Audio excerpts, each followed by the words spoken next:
బంగ్లాదేశ్ జైల్లో చిక్కుకున్న 23 మంది భారతీయ మత్స్యకారుల విడుదలకు మార్గం సుగమమైంది.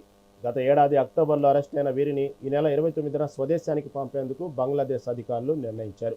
ఈ సందర్భంగా east Coast fishing board association అధ్యక్షుడు వాసుపల్లి జానకిరామ్ బంగ్లాదేశ్ హోంశాఖ మరియు కోర్టు ఉత్తర్వుల ప్రకారం విడుదల ప్రక్రియను తుది దశ చేరుకుందని తెలిపారు. విడుదలయ్యే వారిలో ఆంధ్రప్రదేశ్కు చెందిన 9 మంది మత్స్యకారులు ఉన్నారు.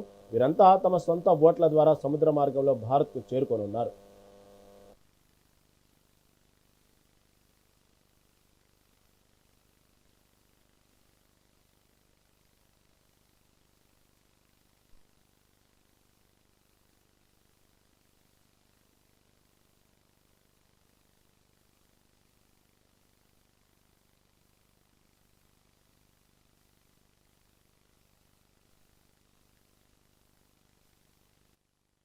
ప్రస్తుతం నేను ఇండియా బంగ్లాదేశ్ బార్డర్లో ఉన్నాను.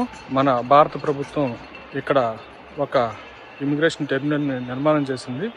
ఇది land port authority of India ద్వారా నిర్మాణం భారత ప్రభుత్వం చేపట్టడం జరిగింది. అందరికీ తెలిసిన విషయమే కదా, మన మత్స్యకారులు 9 మంది బంగ్లాదేశ్లో ఉన్నటువంటి బాగర్హాట్ జైల్లో ఉన్నారు. వాళ్ళు విడుదల కోసం అని చెప్పి హై కమిషన్ నుంచి నాకు రావాలని చెప్పి వారు చెప్పిన పిలుపు మేరకు అంటే కేంద్ర హోమ్ మినిస్ట్రీ బంగ్లాదేశ్ వాళ్ళు ఆల్రెడీ అంటే భారతీయ మత్స్యకారులందరినీ కూడా దాదాపుగా 24 మంది మత్స్యకారులని వెస్ట్ బెంగాల్ ఆంధ్రప్రదేశ్ చెందినటువంటి మత్స్యకారులని విడుదల చేయడానికి ఉత్తర్వులు జారీ చేశారు.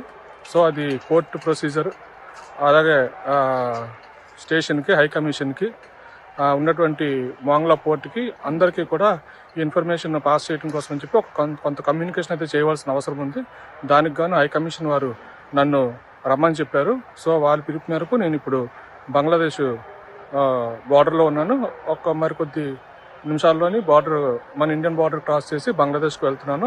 ఇక్కడ ఆల్రెడీ ఇప్పుడున్నటువంటి బంగ్లాదేశ్ ఉన్నటువంటి రాజకీయ అనిశ్చితి వలన మన ఇండియన్ ఇమిగ్రెంట్స్కి ఎవరైతే టూరిస్టులుగా వస్తారో వాళ్ళందరికీ కూడా వీసాలు నిలుపు చేశారు.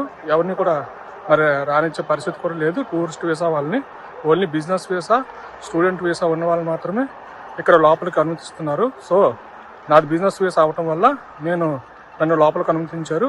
సో నేను ఇమిగ్రేషన్ పూర్తి చేసుకొని బంగ్లాదేశ్లోకి వెళ్ళటానికి ప్రయత్నం చేయడం జరుగుతుంది.